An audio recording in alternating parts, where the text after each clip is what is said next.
Are you looking for a faster video? Well, today it's a live stream, and I know you're probably looking for a really nice and tidy, edited down video, but I have ways for you to make it faster. You can click that little gear on the YouTube settings right there on the video and adjust the playback speed, make me sound like a chipmunk, and it'll go a lot faster. You can also look and see if there's timestamps for this project in the description, and if you're on a desktop, you can hover over the time bar at the bottom of the screen and see if it's chunked up into chapters, and then that way you can go directly to the step you're looking for. And lastly, you can also tap on the screen on the right hand side of the video picture or on the left hand side to make the video jump ahead, forward or backward if you're on a mobile device. And you can adjust that amount in your settings so you can have complete control over how much it jumps. So if you are on a desktop, you can use the fast forward or the rewind, and that will make it go faster as well. You can also enable subtitles, and the little CC on the screen will enable closed captioning. That way, if I am a little bit harder to understand with that double playback speed, the subtitles might help you out. All right, well, I know that it's not a nice little edited video, but if you sew with me, we'll get there together and it'll be lots of fun. And now for the live stream. Happy sewing!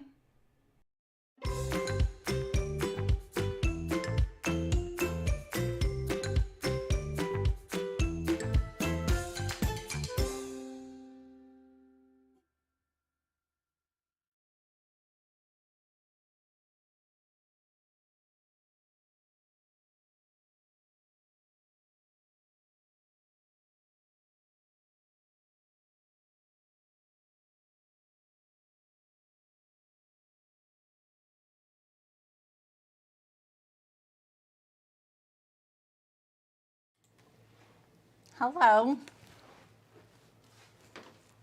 How are you all? Everyone's getting here early, so I thought we'd start early since I'm very much ready. How are you all? Hey, Shem.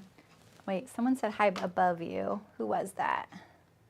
Besides me. Oh, maybe it was just you. Hey, Kira. Hey, Patricia. Hey, Hannah. Hey, Delwyn. Hello, Kathy from California. Hey, Margaret. Did you guys all have a good weekend and a week off for me?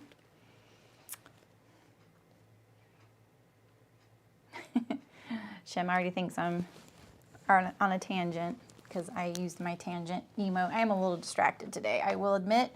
I was going to do a grading between sizes tutorial, and I'm not sure I'm up for that during the live stream today, but I'm going to cut these out and I'm going to go over choosing a size. And I'm hopefully this afternoon going to record how I would grade these between sizes. But Cashmerette has a video on their YouTube page. They have 2 videos. So you can check that out too. Sorry, I had to swallow.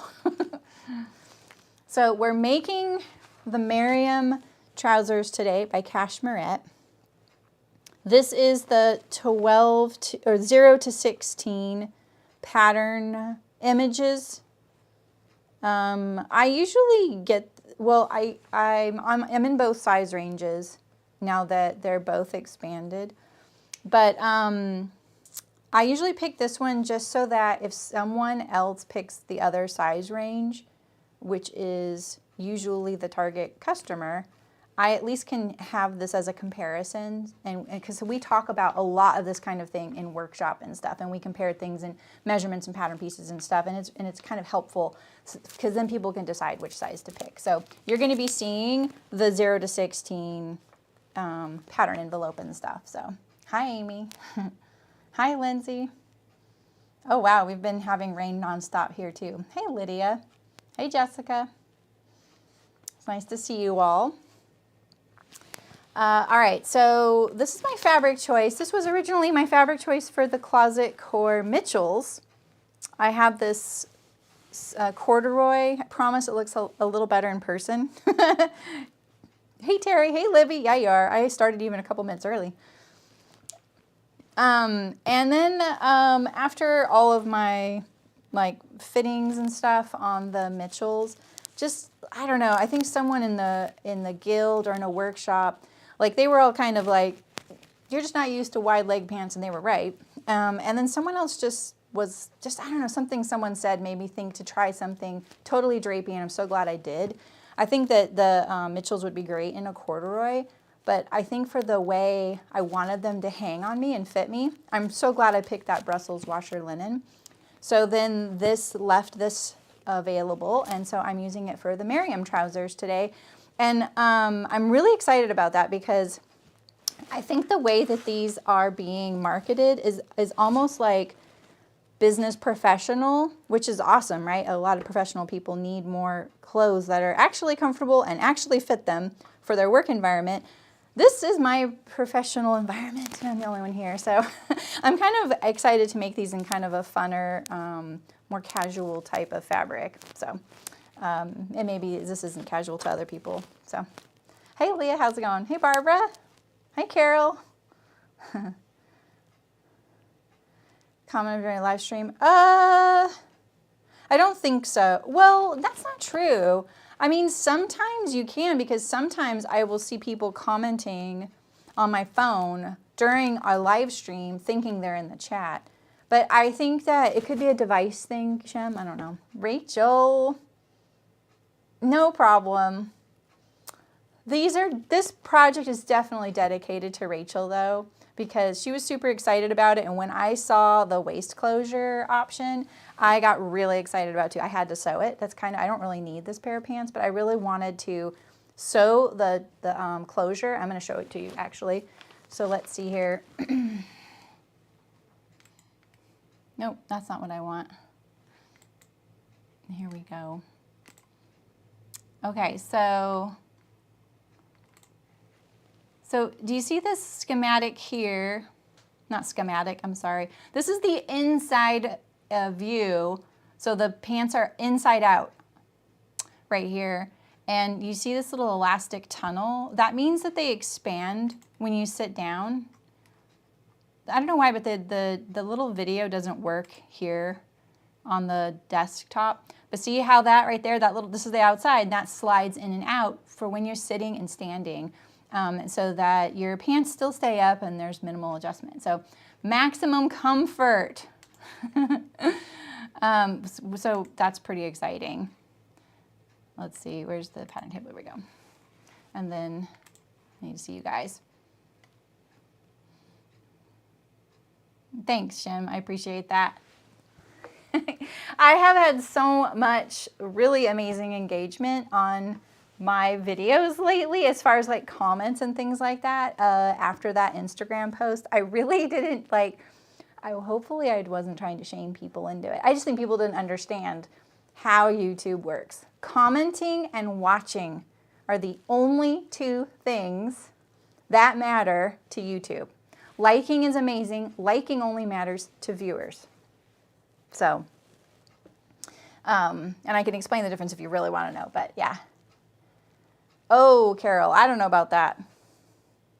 I really don't think it's going to expand that much. I mean, maybe for like that point where someone is straddling the, like before they get into maternity clothing, but I wouldn't use it as a replacement for maternity. And I think it just depends on how the person carries the baby. I've seen really tall people, you know, where the baby just is totally tucked inside them. So maybe it could work in that situation.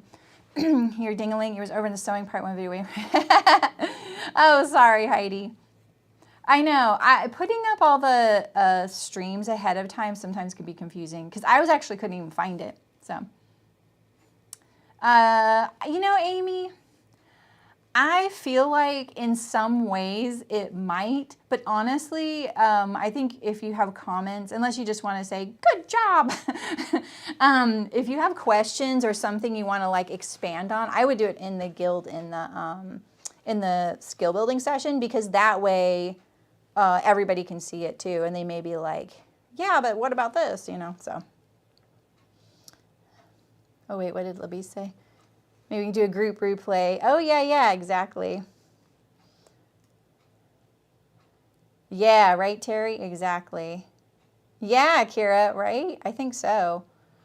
But Amy, also, you know, I wanted to also say that this summer, so this year, I've streamed, I want to say a little less than half as much as last year because of the guild, right? Because now I'm doing a ton of content in there for the skill building sessions that's only viewable to people in the guild. And so it may live on YouTube, but it's not, you know, viewable by the world. And I felt like my numbers really went up during months where I wasn't streaming as much. And I feel like it's because people were watching all the videos. So maybe in YouTube's eyes, they're like, oh, people are really enjoying watching stuff on this channel, even though they can't recommend that video. But I don't really know. I don't think we ever will. Hey, Fiona. Yeah, see, exactly. Oh, Fiona, I saw something recently and I thought of you and I wanted to tell you about it and I forgot what it was. Oh, thanks, Jim. All right, so let's see, am I caught up here? Yeah, right, Amy? Exactly. Yeah, exactly. I think like this would be good too, like for people who are caregivers for anybody, right? Because if you're like bending down, squatting, picking things up a lot, I think that that would be nice, especially if your hands are full, so you don't have to like, oh my gosh, my pants are like slipped down right now and I'm holding all this stuff and I can't fix them, you know? So hopefully I'll remember what it was, Fiona. It wasn't earth-shattering, but it was something I thought you would find really helpful. I can't think of what it was. Oh well. All right, I have it on live chat, right? All right, well, let's get into it. So someone made a request in one of the, I think in one of the Instagram posts. I can't remember what it was, but I'm pretty sure it was how to select a size, and I thought I'd show that anyway. So, and I'm also going to compare these to the Mitchell. I don't make a practice of usually comparing patterns to one another. Not that I think it's bad. I think it's really great when you know how that pattern fits you to use as a comparison. I think this will be a perfect one because, primarily because you just saw me in these pants, so you have like a point of reference, right? So let's look at the size. Here, wait, I'm gonna pop out the chat and minimize this. Move you over here. All right. Can I move you like right here maybe? Like right there. Yeah. It's like, it doesn't matter if you can't see it. I just need to see it. So convenient. Okay, so this is the size chart for the Meriam trousers. I lopped off the centimeters below, but it is there. I only did that because text is kind of a struggle to show up on the stream, obviously, right? So, hey, Shasha, how's it going? Or Aisha. So I just wanted it to be as big as possible to show you. So the way to pick a size isn't hard or anything, but I think that they didn't really give you context of why you're doing a couple steps. And maybe other people will just like get it right away. But the first thing you're going to do is you're just going to measure your natural waist, all right? And the only reason you're doing this right now is to locate yourself on the size chart, all right? So once you find your natural waist, you find it on the size chart, you know, and so here, do we want blue? How about pink? Okay, so my waist, my natural waist was like right here, a little bit above here. Okay, so obviously I lost my chat, so I'm just gonna move this over like this. It's so complicated being a streamer sometimes. Okay. Oh, I didn't see that. Did I see it? Oh, I don't know if I saw that. I mean, unless I was asleep when I saw it. Okay, so once you do that, all right, you're just looking for that number to locate yourself on the size chart, because what you need now is you need this total crotch length amount right here, either the full bum or the standard, right? So you take this number here. I really wish, here we go. You just gotta, computers are just all about outsmarting the computer, right? There we go. All All right, so this is the total crotch length. So now what you're going to do is you're going to put a piece of elastic on your waist where you, let's see, how they phrase it. I want to make sure I phrase it correctly. Here, let me look at this really quick.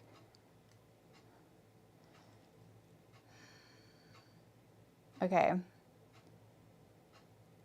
So I feel like this elastic goes, yeah, just put the elastic on your waist, all right? So just put it around you. And then you're going to take this total crotch length and you're going to put it between your legs and, you know, hold the tape measure at that length, and then put the elastic at that measurement. So if you have to hike up your elastic or lower your elastic at that total crotch length, and you want this, when you're holding the tape measure like that, you want that tape measure to kind of be a little bit below, like a 1/2 inch or 5/8 of an inch below your crotch, right? So you have a little bit of room, all right? Oh, yeah, Libby, exactly. Yeah, so then where that lands and where you've adjusted the elastic to do you like the height of that waist? All right, so that's the whole thing, all right? And then if you do, great, you don't have to make any rise adjustments. And then, you know, you're also going to locate your hip on here. Mine is right here.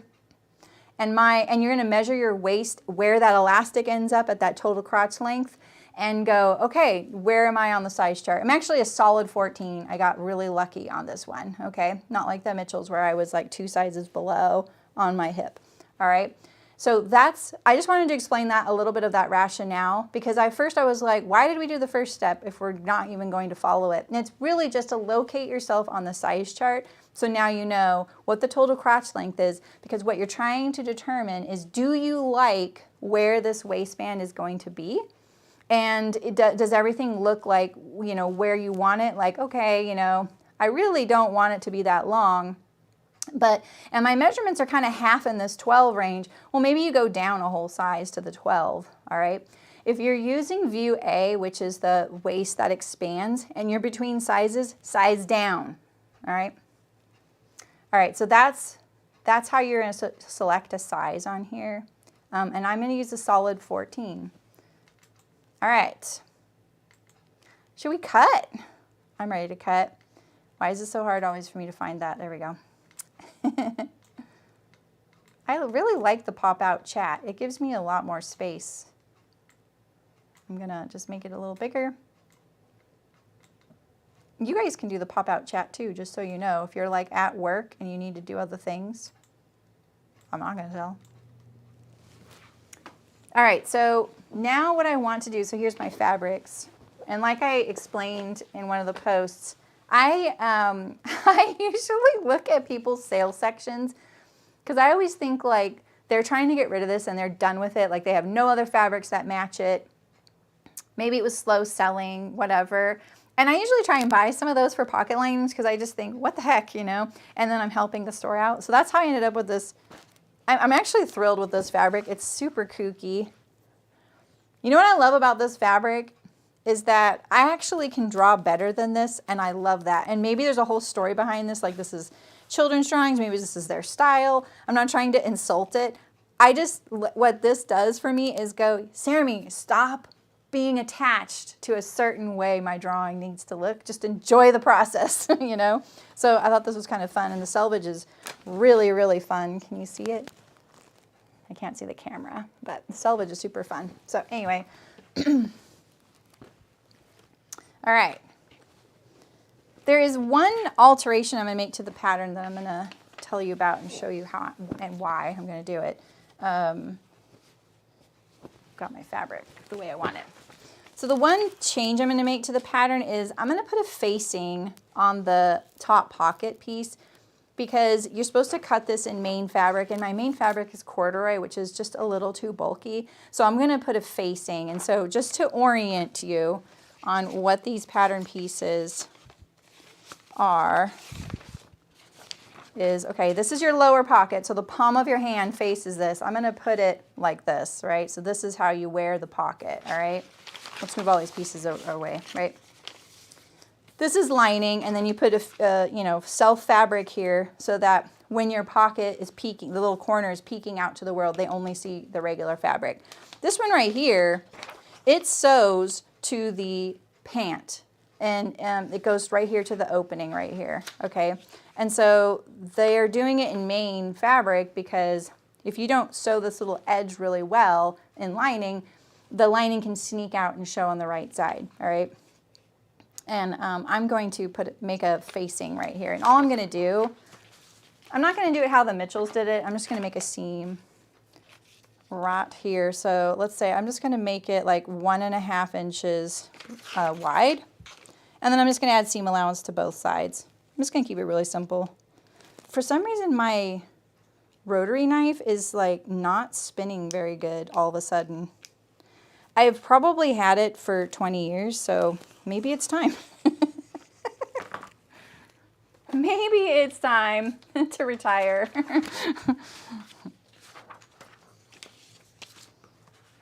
Hey, Nancy, how's it going? Yeah, it does, doesn't it? All right, so this is not something you have to do. I'm doing this because my corduroy, I just don't want it to be bulky under there. This is not a lightweight corduroy. So I'm gonna add, well, I can't see my cut lines, so I'm just gonna draw it there. And sometimes what I do is I kind of cheat. I go 1/2 inch, and then I'm gonna do my other 1/2 inch like this while I'm here. And then I just line up this piece to it like that.